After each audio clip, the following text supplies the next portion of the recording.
그는 공산당 고위 간부였으나 횡령 뇌물수수로 감옥에 갔습니다. 체포된 후 100여 명의 관리를 자백했는데 그중 대부분은 그가 제보한 직속 부하들이며 같은 감옥에 수감되었습니다.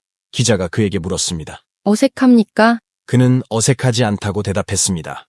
표정은 어색한 것 같습니다. 이곳은 광둥성 양장교도소인데 약 9,000명의 범죄자가 수감되어 있습니다. 그중 200명 이상이 고위정부 관료들이 부패 등의 범죄로 수감되었습니다. 루어잉고 내은 이 특수범죄자들 중 한 명으로 광둥성 마오밍시 당서기를 역임했었고 횡령과 뇌물수수로 인해 사형 및 집행유예 2년을 선고받았습니다. 단 한 달 만에 루어잉권은 100여 명의 관리를 제보했고 그중 70명은 그의 직속 부하들이었습니다. 지금 그들은 루어잉꼬어와 함께 제8교도소에 수감되어 있습니다. 자신을 제보한 과거의 지도자인 이 사람이 함께 감방에 있는 것입니다. 비록 교도소 수감자들 간의 교류가 엄격히 제한되지만 바람소에는 시간에 마주치는 것은 피할 수 없습니다. 루어잉권은 비록 만나도 어색하지 않다고 말했지만 교도소에서 그를 제6감옥에서 제8감옥으로 정은시키려 하자 결사반대했습니다. 이유는 현재의 환경에 익숙하다는 이유로 현상 유지를 희망했습니다. 그렇다면 그는 어떤 이유 때문에 감옥에 들어왔을까요? 1954년 4월 광둥의 농민 가정에서 태어났고 가정생활 조건이 비교적 열악했습니다. 1972년 18살의 루어잉권은 고등학교를 졸업한 후 초등학교에서 교사로 일하게 되었고 뛰어난 성과로 인해 입당 기회를 얻었습니다. 몇 년 지나지 않아 연당 대대로 정은되어 대대장과 당 지부서기로 임명되었습니다. 1975년 루어잉권은 가오저우현 사회단체 서기로 임명되었습니다. 그는 고생을 마다하지 않고 불평불만 없이 조용하게 항상 인민을 위해 봉사하는 정치 이념을 고수했습니다. 하지만 당시의 상황에 만족하지 않고 더 높이 올라야 한다고 생각했습니다. 이 결심을 한 후 루어잉권은 더욱 열심히 일했습니다. 하지만 현실은 종종 가혹하게 일정한 직위에 도달한 후 더 높이 오르기는 쉽지 않았습니다. 오랫동안 발탁되지 않던 그는 우연히 저우지팡이라는 여성을 알게 되었습니다. 처음에는 그녀한테 신경 쓰지 않았지만 아버지가 그 지역에서 유명한 관료임을 알게 됩니다. 비록 저우지팡이 외모는 평범하고 원하는 스타일도 아니지만 강력한 배경을 가진 아버지가 있기에 루어잉권은 스스로 계산기를 두들겼습니다. 루어잉권은 이것이 지름길이라 생각하고 저우지팡에게 열렬한 구애를 펼쳤습니다. 우월한 가정 출신인 저우지팡은 농촌 출신인 단순하고 소박한 루어잉권을 좋아하게 되었고 얼마 지나지 않아 두 사람은 결혼을 합니다. 결혼 후 얼마 지나지 않아 루어잉권은 새로운 전환점을 맞이했습니다. 1980년 6월 그는 가오저우현 환청공사 관리위원회 부주임을 맡았습니다. 7년 후인 1987년 3월 그는 가오저우현 부현장 및 부서기로 승진했습니다. 이후 그는 장인의 능력을 바탕으로 승승장구하여 결국 마오밍시 당위원회 서기, 마오밍시 인민대표대회 상무위원회 주임 및 당조 서기가 되었습니다. 비록 든든한 백이 있지만 그는 마음속으로 만약 실질적인 성과를 내지 못한다면 대중을 설득하기 어려울 것임을 알고 있습니다. 그리고 중요한 것은 루어잉권은 더 높이 올라가고 싶어 합니다. 그는 반부패 작업에 있어 강력한 조치를 취하기로 결정했으며 부패와 뇌물수수, 부당한 대우를 받는 관료들을 엄중히 단속하고 조직 분위기를 대대적으로 숙청했습니다. 당정 업무를 대대적으로 추진한 결과 성과를 거두었고 관청의 분위기가 상당히 맑아 보였습니다. 그의 이러한 행동은 많은 지도자들의 인정을 받았습니다. 2008년 루어잉권은 전국 당풍 건설 업무 화상회의에 참석하여 모두에게 반부패 경험을 소개했습니다. 이 일이 있은 후 그의 명성은 나날이 높아졌고 현지 주민들은 그를 좋은 관리로 여겼습니다. 그는 또한 자주 기층에 깊이 들어가 조사하고 주민들의 삶을 이해하며 종종 주민들과 가정사를 이야기합니다. 그는 사람들이 제기한 문제와 어려움에 대해 대부분 현장에서 업무를 보고 현장에서 해결하여 많은 사람들의 사랑을 받았습니다. 그는 겉으로는 정직하고 좋은 관료처럼 보이지만 뒤로는 더럽기 짝이 없는데 주변 사람들만 알고 있는 일입니다. 누가 상상이나 했겠습니까? 이것이 모두 루어잉꼬가 의도적으로 만들어낸 허상이며 목적은 단지 국민을 속이기 위한 것입니다. 그는 뒤에서 1993년부터 권력을 이용해 횡령하고 뇌물을 받았고 파벌을 형성하며 권력과 색정 거래를 했습니다. 권력을 쥔 루어잉꼬는 향락에 빠져 뇌물을 받고서야 공정을 허락합니다. 돈이 생긴 후 이쁜 여친들과 고급 호텔을 자주 드나들기 시작했습니다. 재산을 탐내고 뇌물을 받는 것 외에도 루어잉꼬는 극도로 호색합니다. 백이었던 장인도 서서히 힘이 없고 아내도 늙어가니 이젠 필요 없다는 겁니다.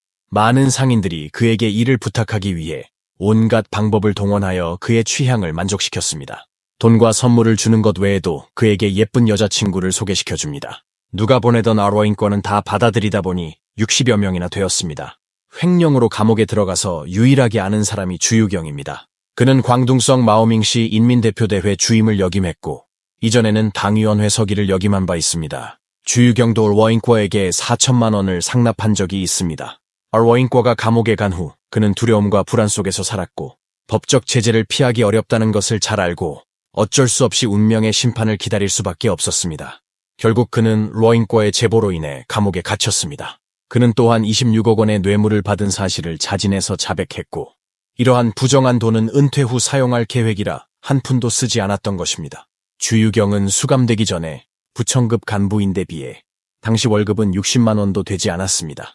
그는 말했습니다. 저는 40년 넘게 일을 해왔습니다. 감옥에 가기 전에는 부청급 간부였지만 제가 받은 보수는 60만 원도 되지 않았습니다.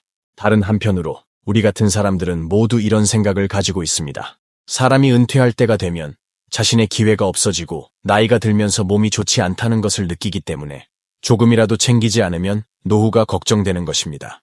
적은 수입과 다가오는 은퇴 생활에 직면하여 그는 더 편안한 노후를 위해 위험을 무릅쓰고 선택했지만 예상치 못하게 걷잡을 수 없이 커져 결국 범죄의 길로 들어섰습니다. 뇌물을 받는 마음의 여정에 대해 이야기할 때 직무 범죄자는 종종 초기의 두려움에서 점차 습관으로 변하곤 합니다. 주유경이 감옥에서 우연히 러잉과를 만났을 때 그는 여전히 상관으로 먼저 인사를 건넸고 러잉과 때문에 감옥에 왔지만 원망하지는 않았습니다. 두 사람은 같은 건물에서 감옥 생활을 합니다. 감옥에 들어오기 전에는 높은 직분으로 호화롭게 살았지만 감옥에서는 정반대의 삶을 삽니다. 매일 아침 5시 50분은 개인 물건을 정리하는 시간인데 주어진 시간은 10분입니다. 그 시간 안에 세수도 포함되고 그 후 감옥 내에서의 법규를 외우는 시간입니다. 아침 식사 후 모든 죄수들은 하루 일과를 준비하기 위해 집결하기 시작했습니다. 나이가 많아 러잉과와 주유경은 비교적 쉬운 조명 생산 작업장에 배치되어 소형 전구를 설치하는 일을 맡고 있습니다. 그러나 이 두 사람은 수십 년 동안 육체 노동을 해본 적이 없는 사람이기에 간단한 일을 하는 것도 상당히 힘듭니다. 러잉과 내은 매일 3,000개의 전구 설치 작업을 완료해야 하고 주유경은 건강 문제로 2,000개만 완료하면 됩니다. 그들은 주 6일 하루 8시간 근무 제도를 따르며 제때 임무를 완수할 수 있으면 추가 보상을 받을 수 있습니다. 더 많은 보상을 받으려면 작업량의 30%를 초과 달성해야 합니다. 이 보상은 그들에게 매우 중요합니다. 왜냐하면 이것은 감형을 얻기 위한 중요한 방법 중 하나이기 때문입니다. 임무 초기의 주유경은 목표를 달성하기 위해 화장실 가는 시간까지 아꼈습니다. 교도소에는 많은 수감자들이 전에 간부이기 때문에 돈이나 권리로 교도관을 유혹할 가능성이 있습니다. 전 젤리바오 그룹 회장 장하이는 전형적인 사례입니다. 2005년 그는 직무횡령 및 자금죄로 징역 10년을 선고받았습니다. 하지만 감옥에서 그는 허위 공적과 위조된 발명 특허를 바탕으로 2차례 감형을 받았고 결국 형기를 기존의 15년에서 6년으로 줄였습니다. 이후 해외에 간 뒤 현재까지 행방이 묘연합니다. 장하이의 일이 폭로된 후 그가 가짜로 공을 세운 과정도 밝혀졌습니다. 그의 2번의 감형은 모두 교도소 안팎의 유착 스캔들과 관련이 있습니다. 한 번은 구치소장에게 뇌물을 주고 범죄 단서를 얻어 신고하여 공을 세웠습니다. 또 한 번은 발명 특허를 사서 공을 세웠다고 거짓 보고를 했습니다. 이면에는 권력과 돈의 거래 외에도 동양 관계를 이용했습니다. 광둥성에서 200여 명의 고위층 범죄자를 집중 구금하였는데 이들은 모두 광둥 서부 지역 출신입니다. 때문에 그들을 감독하는 교도소 경찰들은 모두 엄격한 심사를 거쳤고 종합적인 소양이 뛰어날 뿐만 아니라 출신지조차도 엄격한 심사를 거쳐 광둥 서부 지역과 관련이 없도록 보장해야 합니다. 동시에 교도소는 일반 죄수의 의구심을 해소하기 위해 모든 수감자의 학업 성적, 수상 근거 및 개인 용돈 지출 내역 등을 공고 형식으로 공개하여 평등, 투명성 및 공정성을 보장하는 데 집중했습니다. 규정에 따르면 수감자가 연속으로 6번의 장려를 받으면 1번의 표창을 받을 수 있고 총 3번의 표창을 받으면 적극 분자 칭호를 받을 수 있습니다. 이러한 점들은 그들이 감형을 신청하는 중요한 근거가 될 것이며 노동은 그들이 표창을 받는 가장 주요한 방법입니다. 어떠한 형태의 사기 행위도 방지하기 위해 각 수감자는 매일의 업무 성과가 상세히 기록된 공용 카드를 소지하고 있습니다. 이 기록들은 지정된 담당자가 서명하고 확인하며 보관합니다. 작업 과정에서 인접한 3명에서 5명으로 구성된 상호 지원 그룹이 상호 감독을 실현하고 최종 점수는 작업장 내에 공시됩니다. 이의가 없을 경우 작업장의 모든 경찰관이 서명하여 확인해야 하며 분감 구역의 지도자는 무작위로 재검사를 진행합니다. 눈 깜짝할 사이에 로 인권은 양장교도소에서 1년을 보냈습니다. 이 기간 동안 그는 성공적으로 담배를 끊었을 뿐만 아니라 용돈으로 책을 샀고 교도소에서 주최하는 서예 수업에도 적극적으로 참여했습니다. 비록 그들의 참여가 조금 늦었지만 소 잃고 외양간 고치는 결심을 가지고 열심히 개과천선하여 다시 사람이 된다면 모든 것이 너무 늦지 않을 것입니다. 그러나 2016년에 이르러 로 인권은 감옥에서 위암으로 세상을 떠났습니다.